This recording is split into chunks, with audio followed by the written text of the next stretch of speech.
If you own a doctor's practice and you're not getting found on Google, well, you're leaving a lot of money on the table. But it doesn't need to be like that. In today's video, I'm going to show you our exact SEO strategy for doctors so that you can copy it and implement it for yourself. So let's dive straight in. Today, I'm going to show you our 6-step process that you can use in order to get your website ranking at the top of Google. I'm going to clearly lay out all of the steps that you need to take so that you can implement these strategies for yourself. If at any point you would like some help with it, or if you would like us to do it all for you, then please do get in touch. There's a link in the description below. If you're watching this video, I'm going to assume that you know what SEO is, the process of getting your website to the top of Google. There's one reason that I love SEO, and that is because in my experience, it tends to drive the best customers. If you think about it, the customer that is searching for your service or product is going to be the best type of customer because they're going to stick around longer, they're going to convert better on your website, and because they've already decided that they need your service. So without further ado, let's dive into this 6-step process. Step number 1 of any good SEO strategy is keyword research. This is the process of understanding what do people actually search on Google in order to find your type of business. Doing solid keyword research will help us position our website for the right terms. After all, there's no point in building a website and having a strategy around a keyword that nobody searches. I mean, what is the point? The easiest way to do keyword research is using a tool called Ahrefs. They have lots of data around what people are searching in Google. The way to go about it that I recommend is go to the Keywords Explorer, type in the term for your industry, and then click search. Then once that's loaded, head over to matching terms. This will then give you a really large list of all of the keywords that contain your service or product. Go down here and select all of the keywords that match your service. Eventually, you'll have a big list of lots of keywords that are very relevant to you. So you want to put those in a spreadsheet, with one column being the keyword and another column being the search volume. And that will give you a good idea of all the different keyword options that you have that you can optimize your website. Now, save that and we'll come back to that a bit later in one of the other sections of the video. Step number 2 is competitor research. Wouldn't you love to know all of the numbers behind your competitors? Well, with SEO, you can actually do that. You see, there are certain tools that we can use, such as Ahrefs, that show us all of the SEO metrics that our competitors have, such as how much traffic they're getting, their backlinks, all of their strategy. So we can really use that to our advantage and it will help inform our own strategy. The way that we can do our competitor research is we can go back to Ahrefs or another similar tool and we can type in the URL of our competitor. I'm just going to pick a random business here just to demonstrate. So we go to Site Explorer, we type in the URL, and then that will give us all of the metrics of this business. So here we are, we can see all of the different metrics. Now, a lot of this might be confusing for you, but I'm going to run through it one by one. So first of all, we can look at the traffic that we're getting. So this business is getting about 30,000 organic visitors per month to their website. So if this was a top competitor of yours in the niche and, maybe they're number 1 for a lot of the terms that you're going after, then you'll know the type of opportunity that you have by implementing SEO. You can even work backwards to try and work out, okay, how much revenue are they getting from this SEO? So if they've got 30,000 traffic, you could assume a conversion rate, depending on the type of business, maybe somewhere between 2 to 15%. And then you can work backwards on how many of those leads convert and the average order value based on everything that you know from your business and your website. Now, what we want to look at next is we want to go to the organic keywords. Here we can see all of the keywords that they are ranking for, and we can use that to our advantage. So we can add any keywords that we've missed in step 1, our keyword research, and add those additional keywords into that document. Once we've done that, I'd recommend going to top pages. And for now, what I'd like you to do is just note down how many pages they have and also take a quick look at all the different types of pages that they have. Do they have service landing pages? Do they have blog pages? And just get a rough idea of what exactly they have on their website. This will give us an idea of how many pages that we might need to create on our site as well. And note this down, you'll understand how many backlinks that you'll need to be building. So for example, this business, they have about 453 backlinks. Now, I know that seems like a lot, but not all of those backlinks will actually be good. And in the backlink section of this video, I'll go into exactly how we can audit that and understand how many backlinks we need to build to our website. But for now, we just want to understand how many referring domains do they have going to their website. Finally, the last thing that you want to do if you're running a local business is type in your main keyword and then go down and look at this section. This is what we call the map pack or the local search results. And you can see here that there are 3 businesses here, and they all have different reviews, a review score, and a number of reviews. We want to note that down because that's going to inform the targets that we have for the amount of reviews that we need to get. So once we have all of that information, note it down in your spreadsheet and repeat that for all of your main businesses that you have in your niche. Now that you've done your keyword research and your competitor research, you're ready to start working on your website. That's step 3, on-page SEO. Now, please don't get scared if the on-site side of things sounds a bit technical. I'm going to break it down and make it as easy as possible for you. Alternatively, if you're already working with a web development agency or freelancer, you can use what I'm saying and give the instructions over to them. We want to go back and visit our keyword research. Now, for our key services or areas or products, we will want to create dedicated landing pages for these keywords. Now, what a dedicated landing page looks like is usually something fairly similar to your homepage, but all of the content and the keywords on that page are really focused around that core keyword to do with your service. So what do you want to do? Well, the best practices are that you should put your main keyword on these pages, and they should go in these locations. The first is it should be in the main title of your page. The second is it should be in the main heading of the page. Third, it should be within the first 100 words of the content on your page. It should also be in the URL. And then finally, you want to include it roughly 1 to 2 times every 200 words that you keep writing. However, there is a caveat there. You don't want to just force your keyword into the writing. You want to make it sound natural and only include it where it makes sense. Now, a lot of this can actually be simplified by using what we call correlation tools. So correlation tools look at the results for your keyword that are on page 1. They'll do a lot of calculating and magic in the background, and then they'll tell you exactly how many times that you should include your keyword, where you should include it, all of the other similar keywords that you should include within your writing. And then it gives you a score that you can use to evaluate your writing. So some of these tools are Surf for SEO, and I like to use it just to make this process really easy. Finally, the last thing I'd like you to do on your on-page is include an FAQ section. So you can get FAQs by, number 1, thinking about what are the common things that your customers ask you when they inquire about this service. And then number 2, if you go to Google, search in your main keyword, then scroll down to the people always ask section. So you'll often see that there are extra questions that Google puts within the search results. Include those questions and the answers to those on your page. Now, we want to repeat this and create dedicated landing pages for all of the main services, areas, and products that we provide. And once that's done, we can move on to the next step. Step number 4 is essential if you want to get found as a local business. We're going to talk all about how to get found in the local map pack here. The first thing you want to do is sign up for your Google My Business profile. Very simple, just follow the online instructions and make sure that your profile is completely filled out. Don't skip anything.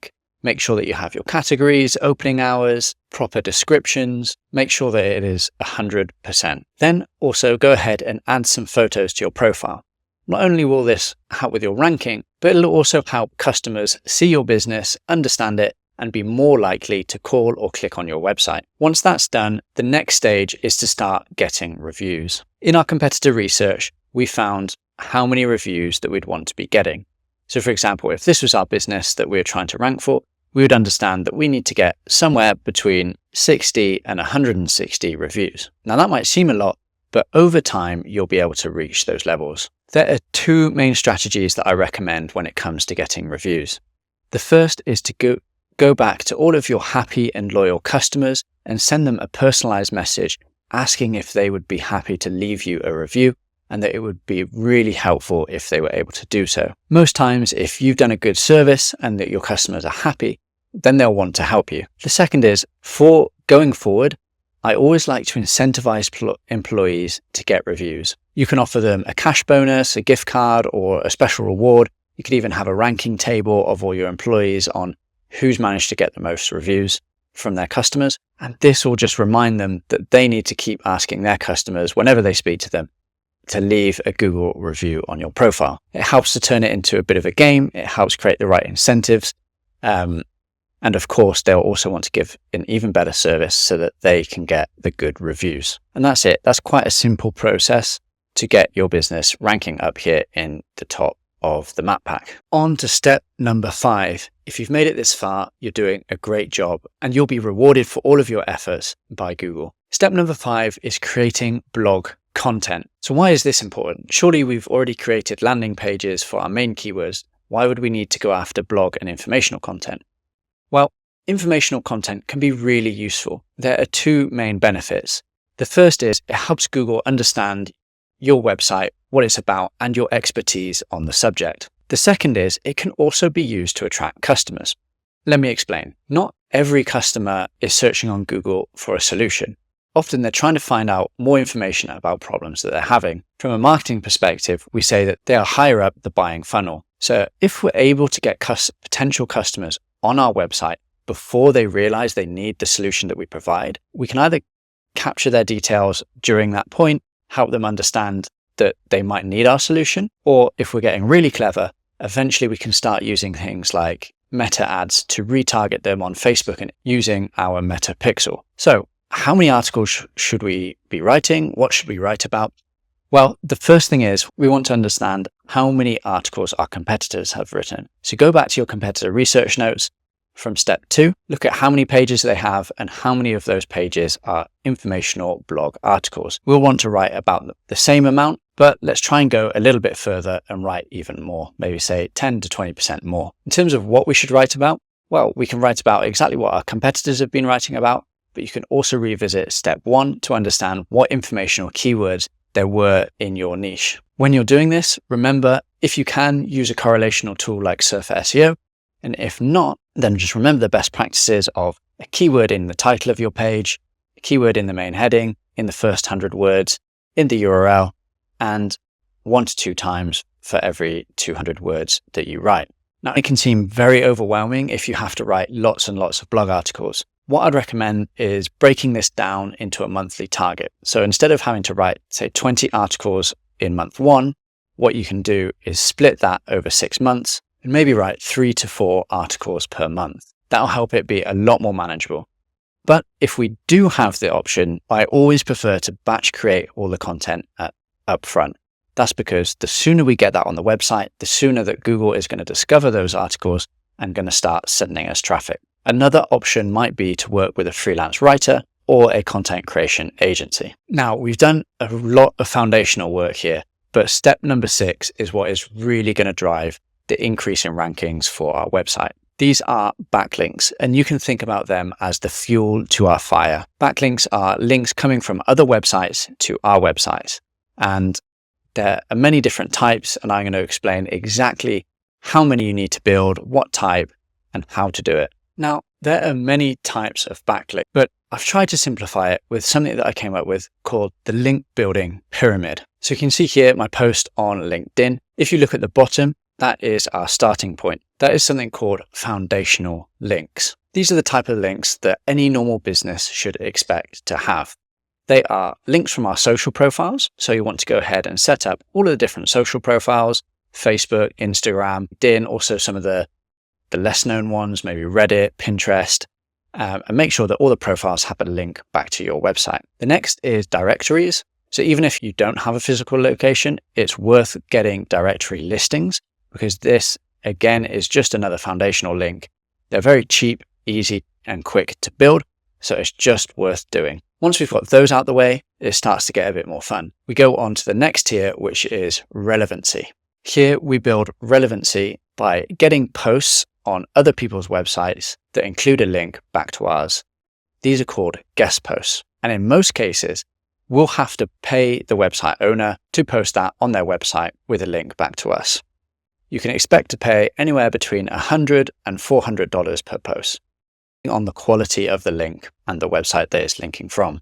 The good thing about this is that we can usually control the topic that we have. So we'll want to make sure that the topic of the post is really, really relevant to what we're providing as a business. The second strategy that we can use here is something called link insertions. This is where we go to an existing post on somebody's website and we try and get a link within that post. Again, we usually have to pay for them to insert that link. Finally, in the top tier, this is what I call the authority tier. And this is where things truly do get really exciting.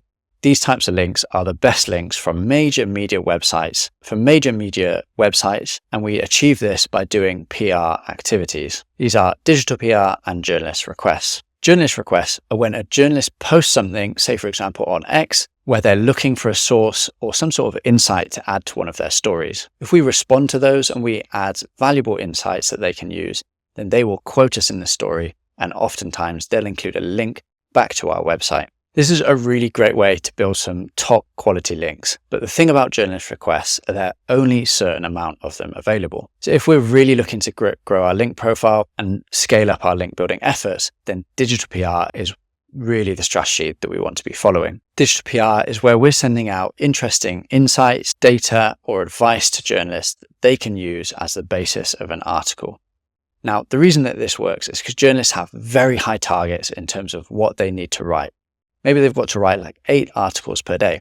So if we can send them something that is interesting and useful that they can turn into an article, well, they're going to be grateful for that. And as a return, they'll credit us as the source and include a link at the same time. And that is how we get featured on major media websites such as Forbes, USA Today, and the New York Post. Now, this is our bread and butter as a company. We do link building, and specifically we do digital PR link building. So I just want to show you an example of a campaign that brings this strategy to life.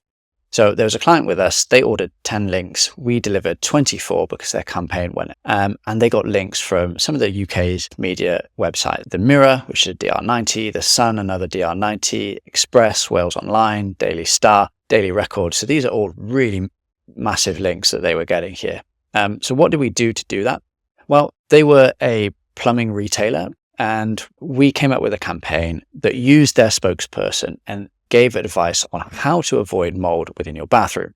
So we came up with this because we'd researched all the types of topics that journalists write about, and we noticed that the year prior, this was a talked about topic. So we were able to put our own spin on it, add in a really relevant expert, and send it out to journalists, and they loved it. Now, the number one question I get from customers is, how many links do I need to build? Well, what we can do is go back to our competitor research and we can look at how many links our top competitors have. We'll want to use that as a benchmark for us to achieve and then beat. So if we go back to the example website we looked at earlier, we can see they have 40 links, which might seem like a lot of links, but it's actually quite achievable. Once we break it down, we can see what types of links they have. I would go ahead and estimate that there are a lot of links in here that are just not that relevant. You can see that there are all sorts of random websites that have just scraped the web and they've just got a link back from this very spammy website. So we can usually imagine that anywhere between 25 and 30% of those links are not so great. So let's say that they've got 300 links that we need to get. Well, a lot of those will be foundational links, such as social media profiles and links from directories. So say that makes up another 100, then the rest will likely be, then we can eliminate anything that's under DR30, because really those types of websites, they don't drive a lot of power. So you can see that brings that down to 170 links. So again, if we take out all the spammy ones from that, maybe there's about 100 links that we might need to build for this website. We can go ahead and do an analysis to see, okay, what sort of DR ranges do they have? How many links do we need to build with each DR range? And then work back from there, how many guest posts and link insertions we might need to get, and how many links from the press we might need to get. So if that does seem a bit confusing, any potential client that we take on, we do a free audit. So just get in touch with our team and we are more than happy to do an audit, come up with a link building plan for free, no obligation. You don't have to use us. You understand the types of links that you need to build, how many you need to build, and if you were to follow a link building plan with us, how much that would actually cost. So there you have it, all 6 steps of the SEO process. It's worth noting that SEO can be a long-term process. Don't expect to see results in the first few days. If you think about it, it's going to take a while to do all of that work that we've just gone through, to create the pages, build the backlinks, and then once we've created it, we actually need to wait for Google to crawl and discover all of that content and backlinks. And then after that, there's still going to be a delay for the rankings to take effect. So it's going to take several months of hard work and then several months of waiting to start seeing our results. But the wait, I promise you, is worth it, because if you can be consistent with your effort, you'll end up getting consistent results and consistent leads and sales coming through your website. One final parting bit of advice would be to come up with a plan of action. You don't have to do it all in week 1. You can break it down into much more manageable chunks. For example, each month, how many articles are you going to write? How many links are you going to build? How many reviews are you going to try and get on your Google My Business profile? Doing that will make it easier for you to hit your SEO goals, and it will make the workload much more manageable. So there you have it,